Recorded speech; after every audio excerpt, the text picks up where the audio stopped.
You feed your dog, you walk her, you buy toys, and you genuinely believe you know what she needs to be happy. But scientists have spent decades studying canine psychology, and what they found turned everything upside down.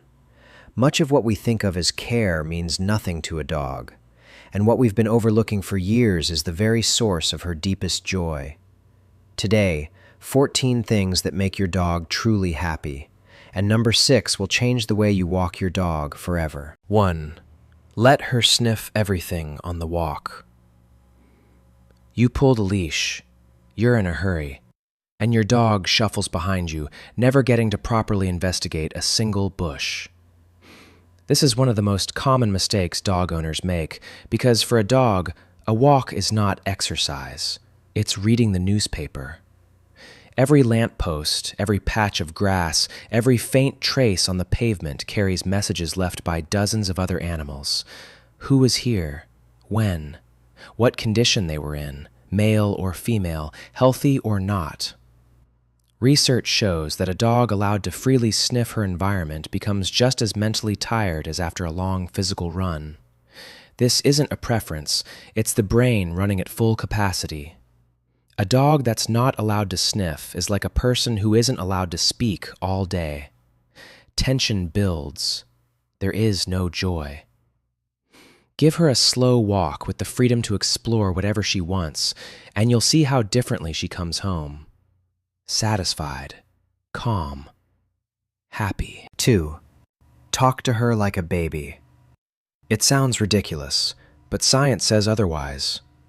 Researchers at the University of York discovered that dogs respond to a high-pitched voice with short, simple phrases, exactly the way parents speak to infants, far more actively than to ordinary adult speech. When you speak to your dog in an exaggerated, melodic tone with simple words, her brain literally activates differently. These are not just sounds, they are a signal. I'm here. You matter. I care.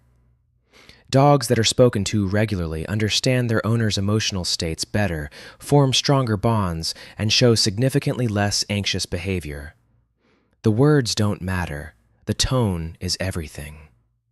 Your voice is to a dog what an embrace is to a child. 3. The eye contact that says, I love you. When your dog looks into your eyes, calmly, steadily, without tension, something physical happens. In both of you, oxytocin levels spike, the same hormone released between a mother and her newborn. Japanese researchers documented this in 2015. Dog and human make eye contact, and both experience a chemical surge of attachment.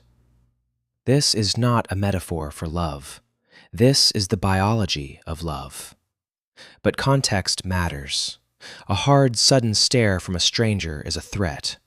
A long, soft gaze from a trusted owner in a relaxed moment is a conversation without words. Try it tonight. Sit beside your dog, breathe slowly, and look at her with quiet warmth.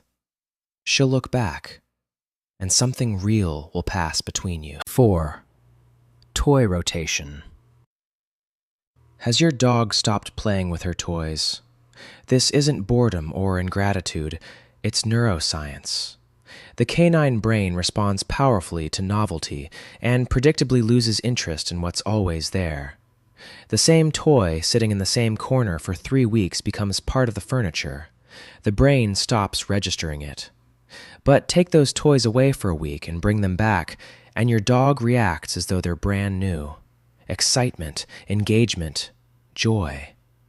Experienced owners split toys into groups and rotate them every 5 to 7 days. It costs nothing and delivers results you'll notice immediately. Novelty is one of the most powerful triggers of canine happiness. Use it. 5. Hide and seek. It sounds like a children's game. But for a dog, it is the highest form of mental stimulation and social play combined. When you hide and call your dog, you activate her entire hunting and tracking intelligence at once. Her nose, her ears, her memory of your scent, her ability to triangulate sound, everything fires simultaneously. And when she finds you, it's not just found you. It's a triumph, a dopamine surge comparable to catching prey. Research confirms that dogs who regularly play search games show lower levels of chronic stress and greater emotional resilience. Hide behind a door, call her name, and prepare for a reaction that is wildly, beautifully disproportionate to the moment. 6. Give her a job. Here is the one that changes everything. Dogs are not decorative creatures.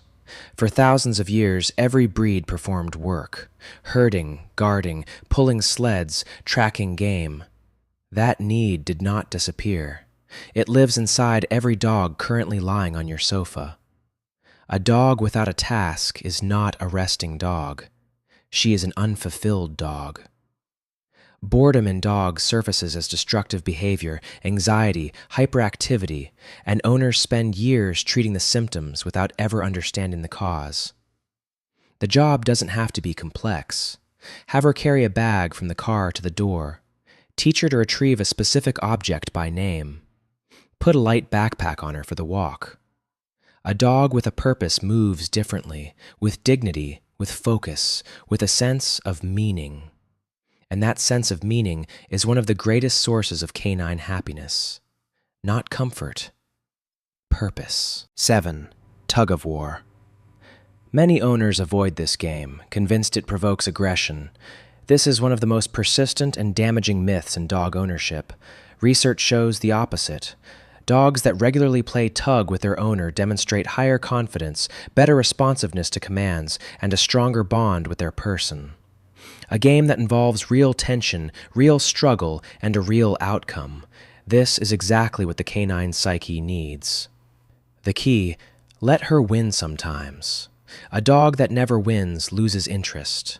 A dog that wins occasionally comes back again and again.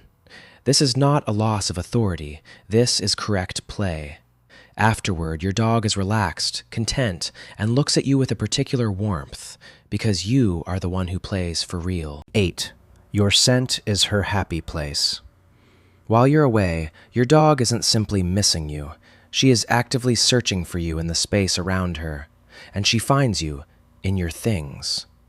A study at Emory University found that when dogs were exposed to their owner's scent, not a stranger's, not another dog's, but specifically their owner's, the reward center of their brain activated. The same center that fires when they receive food or praise. Your scent is, literally, a chemical form of happiness for her. Leave a worn t-shirt in her bed when you travel. Don't wash the blanket she's claimed as hers. This isn't sentimentality, it's physiology. Your presence through scent lowers her anxiety and helps her endure separation. You stay with her, even when you're gone. 9. Puzzle feeders and food dispensing toys. The canine brain was built for problem solving. In the wild, obtaining food required effort, strategy, and persistence. A bowl sitting on the floor, filled twice a day, does not meet that need. Toys that require a dog to nudge, roll, or figure out in order to release food aren't just entertainment. They activate hunting intelligence and problem-solving cognition at the same time. A dog that earns her food eats it with a satisfaction completely incomparable to eating from a bowl. Dopamine is released not at the moment of reward, but during the pursuit of it. This is why dogs who receive part of their daily portion through puzzle feeders are calmer, beg less, and show far less destructive behavior. They are occupied. They are satisfied. They are living a full mental life. 10. A stable daily routine. A dog doesn't read a schedule, but she follows one more precisely than any alarm clock. Her internal biological clock calibrates to your rhythm from the first weeks of life together. She knows when you wake up, when you usually return, when the walk happens, and when that rhythm breaks, not because something happened, but simply because you forgot or skipped it. She feels it physically. Cortisol rises, anxiety appears from nowhere. Predictability is not monotony for a dog. It is safety. A dog in a predictable world is relaxed, confident, and open to play and affection. A dog in a chaotic world is perpetually on guard, even when she looks calm. Routine is one of the least expensive and most powerful gifts you can give your dog. 11. New experiences. An unfamiliar route, a new park, a drive with no particular destination. For you, it's a small thing. For your dog, it's an expedition.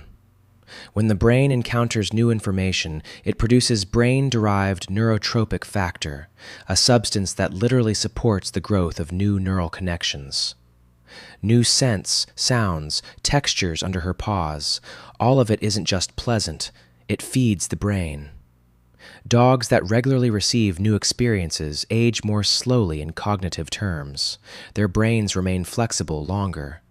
And they are happier because the world continues to be interesting rather than endlessly repeated. Change the route. It takes 5 minutes and gives your dog a day she will remember in her nose forever. 12. Socialization on her terms. Most owners believe socialization means let her play with every dog she meets, but that's not what socialization is. Forced interaction with unfamiliar dogs or strangers is not socialization. It is stress. Real socialization means allowing your dog to set the pace herself, to approach if she wants, to step back if she doesn't, to sniff, assess, decide. A dog given control over her social situations becomes more confident and more genuinely friendly. A dog pushed into contact against her instincts becomes withdrawn, anxious, and reactive. Trust her judgment. She reads other living beings more accurately than you do. Give her that right, and watch her come alive. 13. Long-lasting chews. In the canine psyche, chewing holds a place unlike anything else. It is not simply eating. It is the regulation of the nervous system. The act of sustained chewing, a bone, a tendon, a dense chew toy, lowers cortisol and triggers serotonin production. Physically, measurably. A dog who chews for 20 to 30 minutes is noticeably calmer afterward. Not because she's tired, but because her brain has undergone a biochemical reset. In the wild, wolves spent hours working through a kill. This was not only a meal, it was decompression after the hunt. The domestic dog has been stripped of that ritual and carries the accumulated tension quietly. Give her a long-lasting chew, not as a treat, as therapy. 14. Simply being there. And here's the last one, the simplest one, and the one most consistently overlooked. You don't need to play, train, stimulate, or enrich. Sometimes your dog needs only one thing, for you to be present and in no hurry to leave. Attachment research in dogs shows that simple physical proximity to an owner, not active, not playful, just quiet, lowers a dog's heart rate and regulates her breathing. You are her anchor in the world, her point of stillness. When you sit and read or stare at the ceiling and she lies beside you, touching you with her side, this is not a passive moment. This is what she exists for. Not the leash, not the bowl, not the toy. You. Simply you, nearby, not going anywhere. That is the peak of canine happiness, and it costs nothing at all. Your dog isn't asking for much. She's asking for what you already have the power to give, if you know what it is.